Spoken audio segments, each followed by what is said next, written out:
tardes. Bienvenidos a nuestro programa Diálogos desde la Filosofía. Hoy tenemos un nuevo invitado para dialogar acerca del pensamiento moderno y el modo de asumir los problemas de la época. Cada nueva época, como sabemos, se distingue porque deja atrás un periodo de la historia de la humanidad. Algunos pensadores sostienen que el surgimiento de un nuevo periodo deja atrás una manera de pensar. Aparece un nuevo modo de comprender y de interpretar los fenómenos y los problemas que aquejan a los seres humanos. Y es la propia humanidad quien construye estos nuevos modos de conocer y estas maneras distintas de asumir los fenómenos de la naturaleza y de la sociedad. Esto es la ampliación de la cultura y es lo que se llama la superación o el surgimiento de un nuevo paradigma. Así nos encontramos en la época antigua, por ejemplo. Ella tiene sus propias maneras de comprender y de conocer el mundo y también tiene sus propias maneras de conocer a los seres humanos. Una situación similar sucede con la época medieval. Así se va conformando la historia de la humanidad. Por su parte, el Renacimiento, que algunos pensadores y científicos lo entienden como la superación de un periodo teocéntrico y geocéntrico de ver el universo y la sociedad, deja atrás aquellas características que eran propias del medioevo. Desde el Renacimiento en adelante surgen las ciencias y desde la propia filosofía se formulan paradigmas distintos a los que prevalecían en los periodos históricos anteriores. Más tarde adviene la época moderna. En el programa de hoy hemos invitado al profesor Samuel Herrera Balboa para dialogar acerca de algunos aspectos centrales que caracterizan y permiten el surgimiento del pensamiento y de las ciencias modernas. Muy buenas tardes, profesor Samuel Herrera. Gracias por acompañarnos en esta nueva edición de Diálogos desde la Filosofía. Nuestro invitado de hoy es profesor del área de investigación en filosofía del Departamento de Ciencias Sociales de la Universidad de la Frontera. Él es profesor de Estado en Filosofía y doctor en Filosofía por la Pontificia Universidad Católica de Chile. Sus investigaciones las ha realizado en el ámbito de la filosofía moderna y de la filosofía de la naturaleza. Las principales preguntas que motivan su trabajo y que intenta responder el doctor Herrera a través de sus investigaciones son: ¿cuál es el alcance que tiene el conocimiento humano? ¿Existe finalidad en el universo? ¿Cómo el epicureísmo ha impactado el pensamiento y la filosofía moderna? Pierre Gassendi es el pensador que ha ocupado gran parte de sus años de trabajo intelectual al doctor Herrera.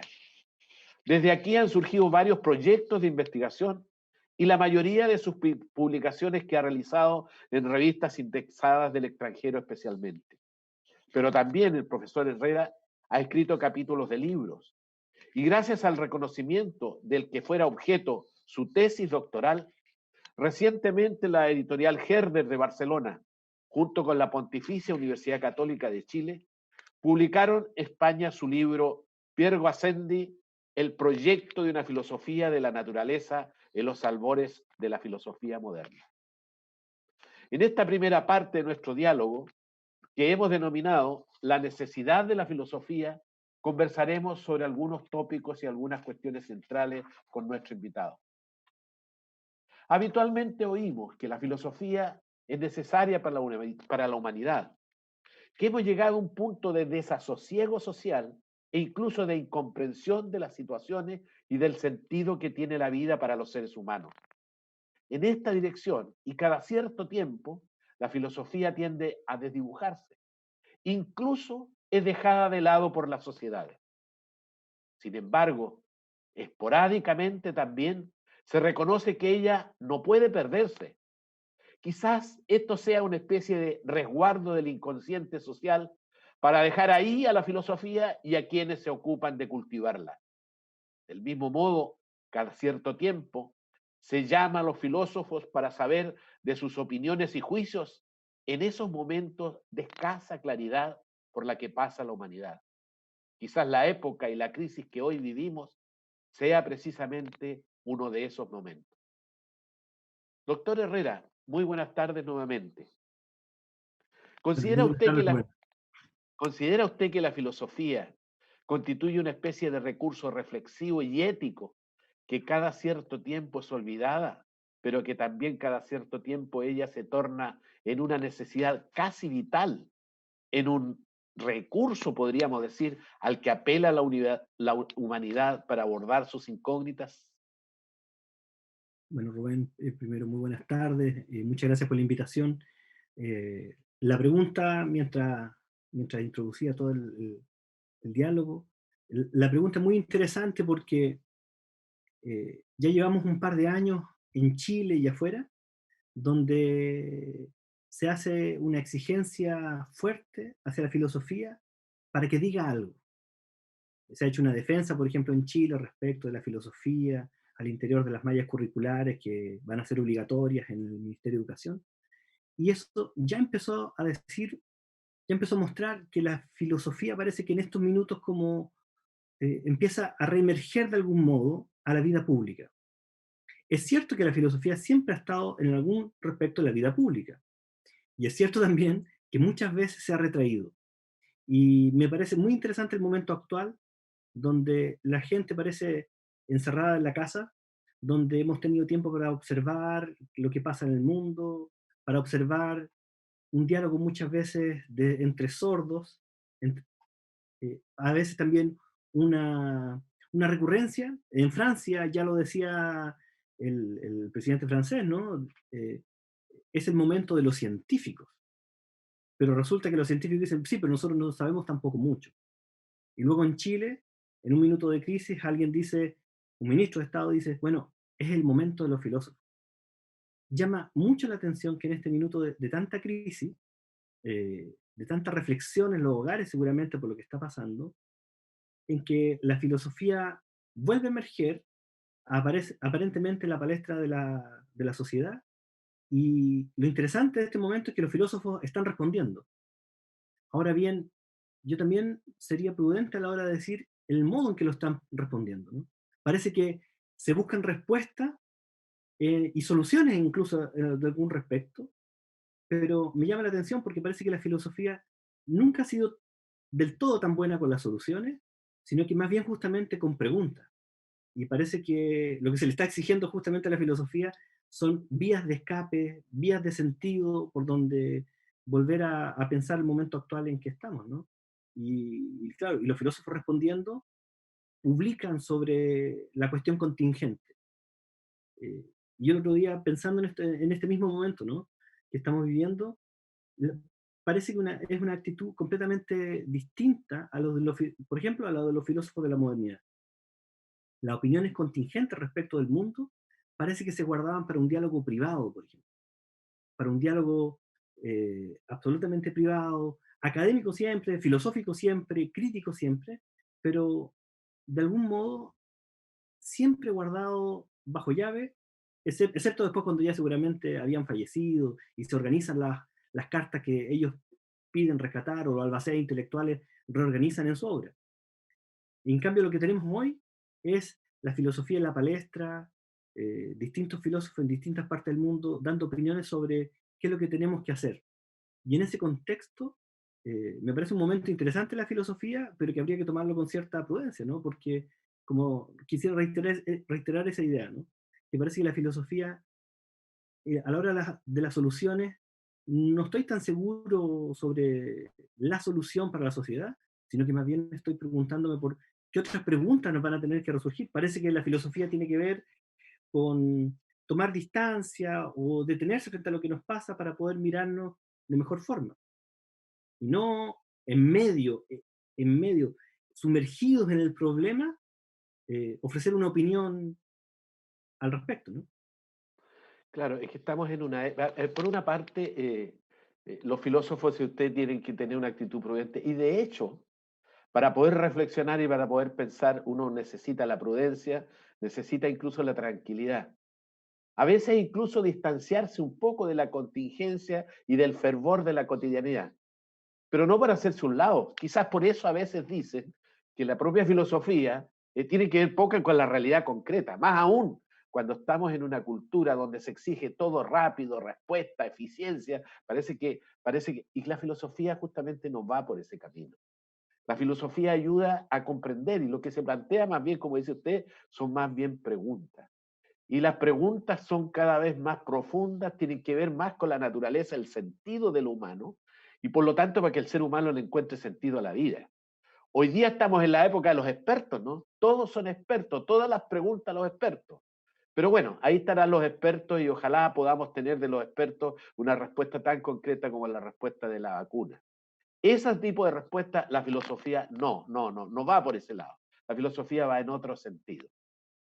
Y estando muy de acuerdo con eso, ¿no? Habría que también decir que es increíble porque se le pide una solución a un filósofo, a los filósofos, se le piden soluciones rápidas, eh, y parece que justamente va contra el espíritu mismo de la filosofía, y sin embargo los filósofos han respondido. Entonces ahí uno tendría que preguntarse respecto a todas esas respuestas, si es que acaso, en general, ¿no? Esas respuestas más bien seguramente siempre agudas, y críticas y con algún tipo de análisis siempre seguramente inteligente, porque los tipos son inteligentes, ¿no? Los filósofos así son, al parecer. Eh, Resulta que habría que preguntarse si más bien no se está buscando una respuesta inteligente en un minuto donde en realidad todos tenemos que silenciarnos. Y en ese contexto se le dice a la filosofía, mire, ya dado que los científicos no pueden decir nada, dado que los políticos lo que están diciendo es sigamos los científicos, y los científicos hoy día lo que están diciendo es tengamos prudencia, lo que sabemos lo sabemos hasta ahora, necesitamos tiempo, necesitamos resolver muchas dudas porque de lo que sabemos, los gestos que nosotros hemos hecho para cuidarnos bajo esta pandemia son gestos muy antiguos, ¿no?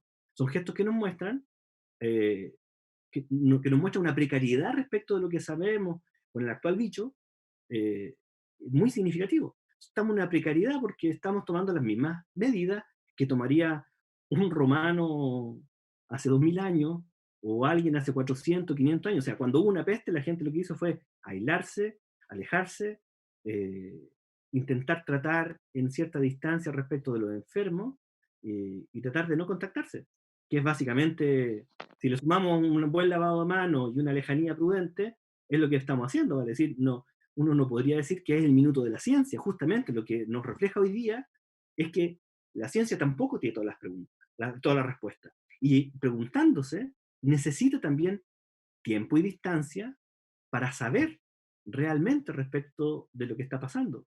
Y es por eso que Y la, también surgen dudas respecto de estas vacunas, la rapidez con que ellas aparecen, las presiones seguramente de los mercados, pero toda esta situación nos vuelve a mostrar la precariedad de lo que sabemos respecto al mundo, ¿no? y esta precariedad no solo es cognoscitiva, como dice usted, sino que tiene un impacto en toda la vida humana, ¿no? Tiene un impacto con lo que es la sobrevivencia, ¿no? Es dramática la situación. Y esta sorpresa que nos ha encontrado a todos es una sorpresa para la ciencia también, porque una de las características de la ciencia es justamente predecir lo que va a ocurrir. Y ocurre que esta predicción no la pudo hacer la ciencia.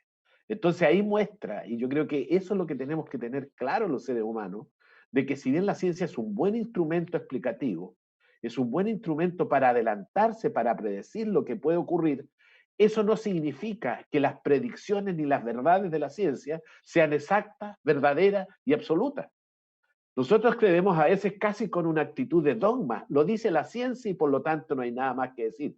No, la naturaleza de las explicaciones y las verdades que construye la ciencia y las predicciones que realiza contienen un margen de error, son provisionales, dicen ellas mismas. Entonces yo creo que no es una cuestión que la propia ciencia no lo reconozca a sí mismo quienes cultivan el hacer científico, sino que es un problema que parece que se ha conformado una visión, se ha conformado en el subconsciente colectivo de la sociedad de que la ciencia es lo último, es lo mejor, es lo exacto, es lo definitivo, es lo que nos da certeza absoluta. Y claramente en una época donde la certeza es lo menos que podemos tener, ¿no? No tienen que ver con la ciencia. Pero mire, profesor Herrera, como expresáramos en su presentación, cada época, decíamos, presenta caminos que son casi imperceptibles al pensamiento cotidiano, habitual, o como habitualmente la naturaleza y la humanidad responde a los problemas que le aquejan a los seres humanos. En su percepción, ¿Qué hace que un cambio de época sea imperceptible y que provoque inseguridades sociales y personales? ¿Y por qué la filosofía constituye una disciplina cuya utilidad, si pudiéramos hablar de eso, de utilidad, es comprender los cambios de época y a la vez otorgar algunas respuestas en la búsqueda y que le dé sentido a la humanidad?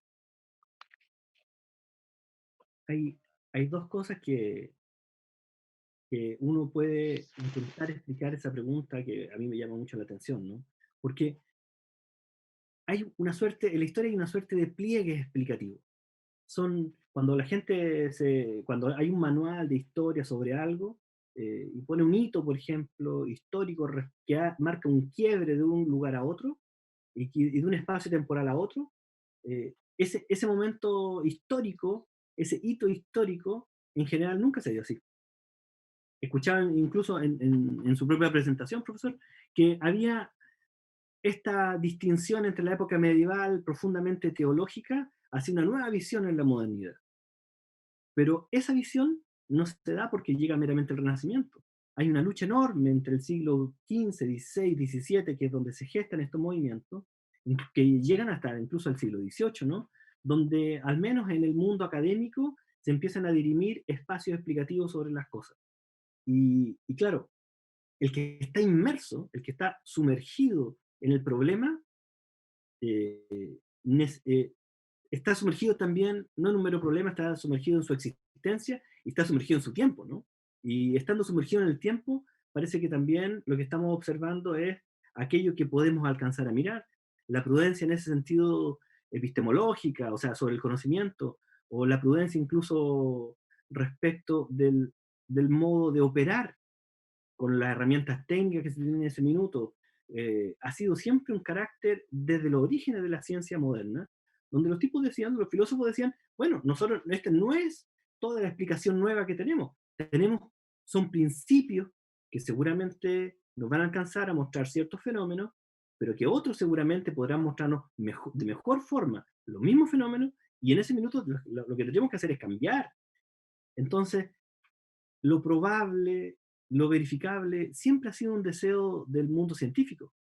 Lo que pasa es que también ante la incertidumbre, eh, uno requiere algo de previsión y la ciencia también otorga algo de previsión. El problema es que cuando no tomamos distancia de esa previsión en el tiempo en que estamos, agobiados también por el tiempo que se está viviendo, claro, lo que se requiere es una respuesta, una solución más bien rápida, ojalá, y por cierto, una, que se tengan claros los efectos de aquello que se está solicitando, ¿no? Hay un pedido, hay una solicitud hacia los científicos de hacer A o B para que se cumpla ese C. Y esa promesa me parece que es un requerimiento del ser humano, porque de lo contrario, en algún sentido, si no nos imaginamos, si no nos ilusionamos con algún tipo de certeza, la incertidumbre nos mueve a una angustia, ¿no? No tenemos de dónde afirmarnos, por decirlo así. Y seguramente, tratando de afirmarse en el tiempo que se vive, uno a su vez es incapaz de mirar ese mismo tiempo, ¿no? Y es por eso que hay como pliegues explicativos de un momento a otro que no se pueden ver. Por lo menos en lo que lo que yo trato de investigar es justamente de eh, entender esos pequeños pliegues explicativos que parece que quedan ocultos de un momento a otro, de un tiempo a otro, incluso de un siglo a otro y de una época a otra, ¿no? Esos pliegues que son imperceptibles, a los cuales usted se refiere, se dice que detrás de esos pliegues están los paradigmas, y de hecho nosotros ya hemos usado la palabra un par de veces, y que por lo tanto cuando se produce un cambio de una época a otra hay un cambio de paradigma. ¿Cómo podría usted explicarnos esto del cambio de paradigma? ¿Cómo afecta a los seres humanos? En definitiva, ¿qué significa que exista un paradigma o pueda existir otro? Cuando hoy día se ocupa la palabra paradigma, que seguramente debe ser una de las palabras más utilizadas en todo tipo de conferencia académica, en todo espacio universitario probablemente, Y habitualmente todos están entendiendo algo distinto. exactamente, habría que recordarse al momento fundador de la palabra paradigma, no en los griegos, como podría aparecer en Aristóteles, sino un contemporáneo nuestro, ¿no? A Tomás Thomas, Kuhn, ¿no? Thomas Kuhn, a Thomas Kuhn.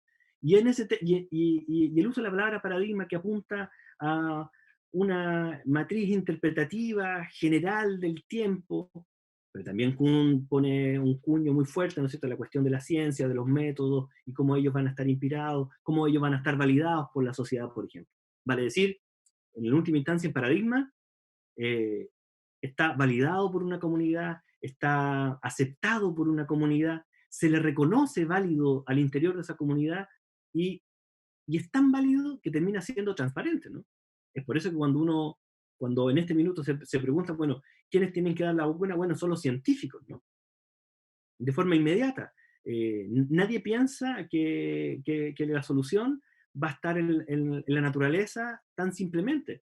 Vale decir, si nos llega una vacuna homeopática, eh, el Estado chileno no sé hasta qué punto va a estar dispuesto a comprar esa vacuna de orden homeopático. Y que incluso podría a lo mejor tener algo de beneficioso. Yo no lo sé. Mario Bunge, un reconocido anti-homeópata, diría que eso es una estafa, ¿no? Pero claro, la gente lo que está pensando es una vacuna. Y de hecho ya la gente está pensando en la proveniencia de la vacuna. Si proviene de un país o si proviene de otro, parece que ya ahí tenemos un prejuicio respecto de dónde hay más calidad en la investigación y dónde hay más calidad, por último, en el producto que se entrega. Y eso nos muestra un modo de ver las cosas que está tan al interior nuestro, por decirlo así, que no es meramente que yo me cambie los lentes para observar con otro lente un nuevo mundo, sino que mi visión ya está, en algún sentido, ya está preordenada para entender ese mundo. Por eso es que los prejuicios en los momentos de crisis van a volver a salir y la gente va a estar solicitando determinadas vacunas de determinados países y va a mirar con sospecha a los otros, porque el prejuicio y el desconocimiento respecto al otro también está operando al interior de un paradigma. Entonces, cuando la gente escucha la palabra paradigma, claro, es mucho más fuerte que un anteojo.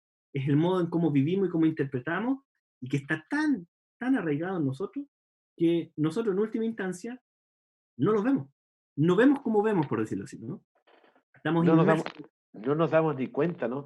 Una sola cosa muy puntual. Usted habló de la validación de los paradigmas por las comunidades, pero las comunidades que validan los paradigmas son las comunidades científicas, habría que agregar esa palabra, porque habitualmente nosotros creemos que un ser humano común y corriente, porque tiene una explicación de una manera determinada, tiene un paradigma y otro tiene otro paradigma. No, un paradigma es mucho más de fondo, no nos damos ni cuenta que somos, yo diría que incluso desde antes de nacer estamos formados en un paradigma determinado. Fíjense que un ejemplo muy simple para nuestra teleaudiencia.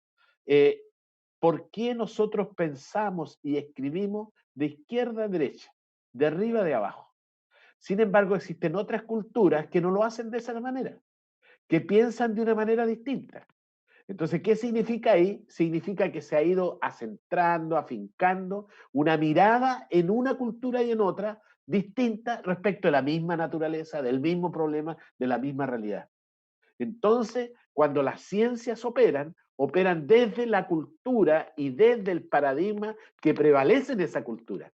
El que no es eterno, el que no es absoluto, sino que es claramente cambiante. Y nosotros podemos ver que entre una época y otra de la humanidad, lo que cambia fundamentalmente son los paradigmas. Y por eso miramos de maneras diferentes. Y ahí Profesora mirar, y Red, ahí mirar, no, y ahí sí, sí, mirar por la favor. vida, no, ahí mirar la vida de forma diferente significa también vivir la vida de forma diferente. Que eso es muy significativo porque el paradigma no solamente se da en el orden de lo científico, sino que se da en la vida práctica, se da en la vida ética, se da en la vida moral, se da en la vida, el modo de concebirse a sí mismo respecto incluso de cuándo tenemos que hacer ciertas cosas, en qué minuto de la vida tenemos que hacer ciertas cosas. Por ejemplo, cuando aparece una persona en nuestra sociedad que tiene cierta edad y quiere volver a la universidad, aparece como noticia, por ejemplo, porque tenemos una concepción parcializada de un grupo etario que tiene que ingresar a educarse, por ejemplo, como los jóvenes, y no alguien de más edad. Y eso está viviendo ahí un modo de entender el mundo y ahí hay un modo fuerte de entender la palabra paradigma. Digamos. Yo le pedí que conversemos sobre este punto, porque justamente lo que estamos viviendo hoy día en nuestra época, en que conviven visiones diferentes en un mismo país, en un mismo estado, en una misma sociedad. Y habitualmente nosotros desde el pensar moderno estamos acostumbrados de que un modo de pensar se impone a otro de modo de pensar. Y esos son gran parte de los problemas y de los conflictos que tenemos hoy día. Porque ese desarrollo de actitud vertical, como se dice hoy día, ¿no?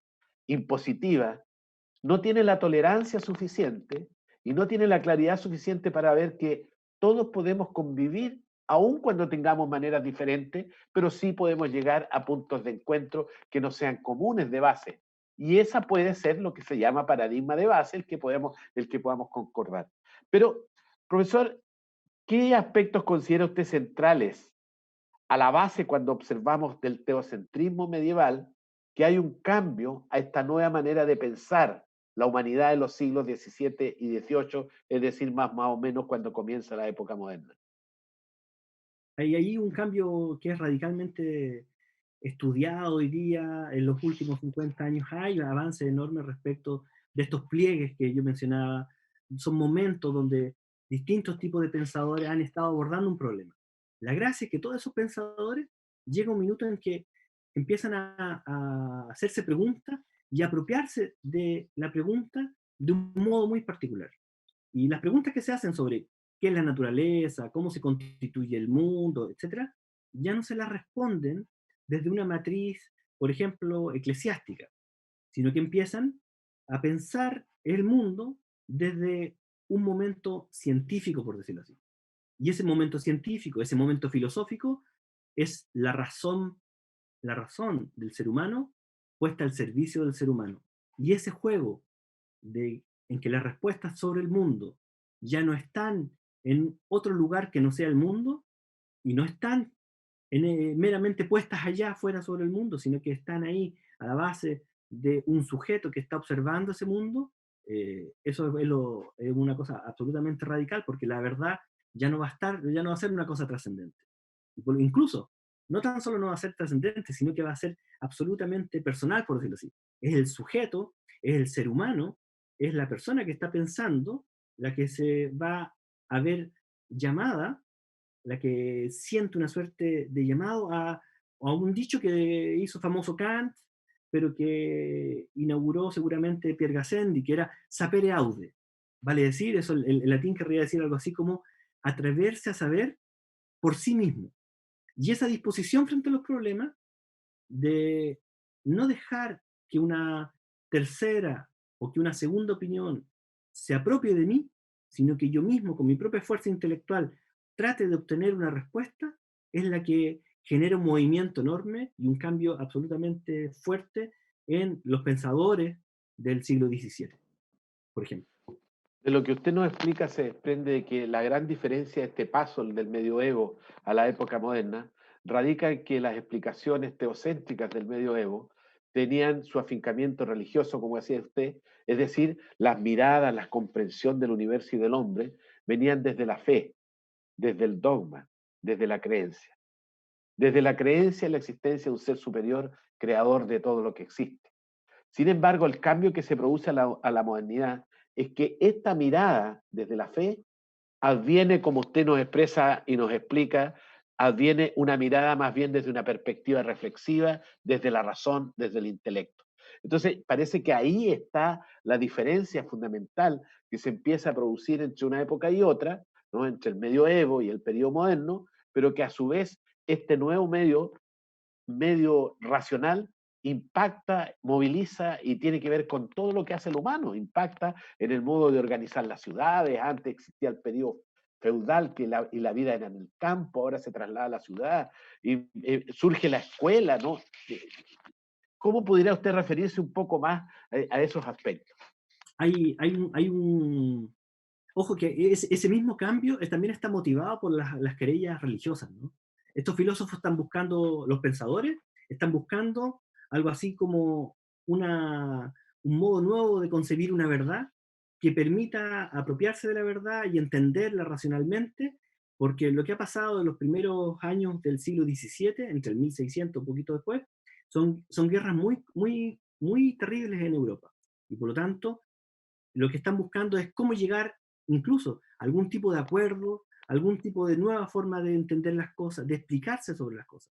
Pensemos, por ejemplo, que empiezan a surgir las primeras explicaciones que están exigiendo ser, por ejemplo, verificadas. Ese espíritu que hoy día se tiene, donde esperamos una vacuna, por ejemplo, que tenga un efecto y que eso sea absolutamente inocuo para el ser humano en todos los respectos, excepto para el bicho que tenemos que tratar.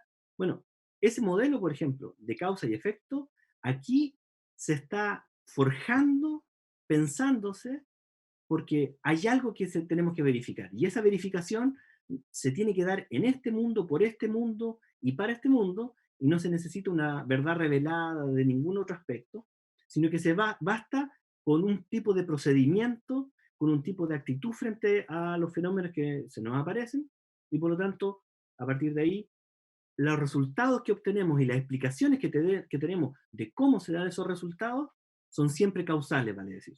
Siempre hay una causa, siempre hay un efecto, y podemos dar cuenta, todos, con un mínimo de entrenamiento, o con un ojo aguzado, con la razón dispuesta para entender lo que está pasando, nos va a permitir comprender ese fenómeno en lo que podamos comprender en ese instante de la naturaleza, digamos. Bueno, y con eso usted nos está explicando que surgen las ciencias modernas, en definitiva, aunque no lo ha dicho. Pero fíjese que antes de entrar en el terreno de las ciencias modernas propiamente tal, yo quisiera que usted nos comentara un poco por qué algunas disciplinas filosóficas, como la ética y la epistemología especialmente, cobran cierta relevancia en épocas como la actual. Se afirma que la ética y la epistemología constituyen disciplinas de vital importancia, a las cuales recurre la humanidad en circunstancias críticas. Pero ocurre de que a veces, ¿no es cierto?, recurrimos a ellas solamente cuando estamos un poco desesperados. ¿Podría explicarnos un poco por qué cobran relevancia la ética y la epistemología y explicarnos un poco lo que es eso, lo que son esas disciplinas en épocas de crisis como la que vivimos hoy día? Lo primero que ahí habría que intentar explicar un poco qué es lo que es la epistemología, y básicamente lo podríamos entender como una cierta disciplina filosófica que se encarga de un problema, del problema del conocimiento. ¿Qué cosa podemos conocer? ¿Cuánto lo podemos conocer? Ojalá pudiéramos encontrar algún tipo de verdad en eso que está ahí. Y luego, en el caso de la ética, bueno, es la exposición de los problemas que tenemos en la convivencia y en la vivencia, y por lo tanto en la reflexión que está a la base de lo bueno y de lo malo, de cómo concebimos y cómo pensamos eso bueno y eso malo, cómo pensamos en última instancia de llevar a cabo una buena vida. Y por lo tanto, una buena vida, al parecer, no puede ser llevada sin el otro. Y en estos instantes donde estamos en una crisis general, necesitamos a lo menos dos cosas, ¿no? Volver a una buena vida que hemos dejado en algún sentido en suspenso, eh, porque ya no estamos conviviendo del todo naturalmente con el otro, tenemos un montón de mediaciones de por medio, ¿no? Tenemos mascarillas, tenemos máscaras más grandes, más chicas, tenemos trabajo, tenemos teletrabajo, se hace difícil para los profesores hacerle clase al otro porque ya no está el rostro del otro, ¿no? Uno ya no sabe si el otro está aburrido o no. O sea, la convivencia se ve afectada fuertemente. Pero por otro lado, también se ve afectado el que no sabemos de aquello que nos está pasando. Y no sabemos los efectos que esto pueda tener. Si alguien nos decía a finales del 2019 que íbamos a estar en esto, seguramente las apuestas hubiesen caído a cero, ¿no? Nadie hubiese creído ni en la mejor película de ciencia ficción, pese a que las películas de ciencia ficción ya nos mostraron ciertos momentos que podrían pasar. Pero uno dice, bueno, eso pasa en las películas, ¿no? Pero hoy día lo que tenemos es que, claro, necesitamos vivir bien y necesitamos saber, necesitamos tener algún tipo de respuesta que nos permita comprender aquello que está pasando. Y es por eso que en los momentos de crisis, donde estamos en nuestra casa, sentados, donde podemos tener un tiempo que antes gastábamos ocupado en otras cosas, parece que ahora estando en la tranquilidad del hogar y también en la no tranquilidad del hogar, ¿no? Porque en algún sentido el encierro interpela a una convivencia extraña, y eso quiere decir que no tan solo está el mundo en crisis social, el mundo social está en crisis, sino que el yo. empieza a quedar también en crisis, ¿no? Y ese yo requiere algo así como de una respuesta para saber qué está pasando y para saber cómo vivir en medio de aquello que está pasando. Claro, bueno, eso nos muestra, digamos, un poco, si pudiéramos hablar de la naturaleza humana, esta idea de que necesitamos saber acerca del yo y referirnos a eso de una manera muy, muy específica y quizás un poco banal a su mirada, en el sentido que tiene que ver con lo individual. Pero sin embargo, no podemos dejar lo individual marginando lo social. Es decir, pareciera que los dos aspectos están, entre otras características, ¿no? Pero entre lo individual y lo social van muy vinculados, muy relacionados, ¿no? Yo en algún momento he llamado que eso más bien constituye la dialéctica de la naturaleza del humano. No es que seamos individuo y a ratos sociedad, sino que somos al mismo tiempo las dos cosas. Entonces yo creo que parte de esta situación casi desesperada que a veces viven algunas personas es que tratan de explicar el yo, pero cuando están en una sociedad, entre comillas, tan pequeña dentro del hogar, los problemas se complejizan y los problemas se agudizan. Sin embargo, eso debería ser la posibilidad justamente para desplegar el yo, pero para desplegar también valores, es decir, una ética comprensible, tolerante, una ética que tenga una connotación también de tipo social en el sentido integradora del otro. Porque yo creo que la ética tiene que ver en el comportamiento humano, pero tiene que ver el comportamiento humano en la relación en la sociedad, ¿no? Porque difícilmente nos podemos comportar individualmente dejando absolutamente, abstrayéndonos absolutamente, ¿no es cierto?, del otro, de lo social, de lo colectivo, de la cultura, etcétera. ¿Tendrá que ver eso un poco con estas agudizaciones las cuales estamos viviendo? Es posible, ¿no? Es posible porque eh, el otro es absolutamente necesario a lo mejor para la configuración del yo, sin duda, ¿no? De hecho, lo que extrañamos de estar en la casa es que por un lado tengamos la decisión sobre estar al interior de la casa o no estar al interior de la casa. Y luego estar con otros. Y deseamos estar con otros. Uno podría pensar hoy y ponerse en un escenario un poco ficticio y decir, ¿y qué pasaría si todos estos medios que hoy día nosotros tenemos a mano, ¿no? De tan fácil acceso, que son absolutamente recientes, no estuvieran? Imaginémonos la dimensión y la magnitud de la crisis siendo escuchada, por ejemplo, solamente por radio, sin posibilidades, sin los teléfonos, sin poder ver al otro tan fácilmente como hoy día en principio se tendería a pensar que es, ¿no? Entonces me parece que la relación del ser humano con la vida que está teniendo siempre tiene que ver con el otro, ¿no? El, Hay un viejo autor, un filósofo que yo amo mucho, ¿no? Que me gusta mucho, Albert Camus, Albert Camus, eh, de toda la vida, ha sido uno de mis filósofos de trasfondo, ¿no? Lo he estudiado y lo he leído porque siempre nos muestra que a veces podemos ser extraños en nuestra propia vida. Y hoy día parece que nos está mostrando que extrañamos a este yo que vive con los otros, que está con los otros, que quiere estar, que quiere pasar tiempo y que quiere vivir con otros y que quiere vivir esos tiempos con otros y que hoy día nos hace mucha falta, ¿no? Parece, y sí, incluso aquel que no desea estar con otros vive de todas formas su vida alejándose de los otros. Por lo Profesor, tanto, el otro siempre está en nosotros. usted ha tocado temas muy importantes, pero estamos en el tiempo en que debemos hacer una pausa. Le propongo que hagamos una pausa y luego que volvamos al otro bloque, podamos partir nuestra conversación a partir de este punto. Bien.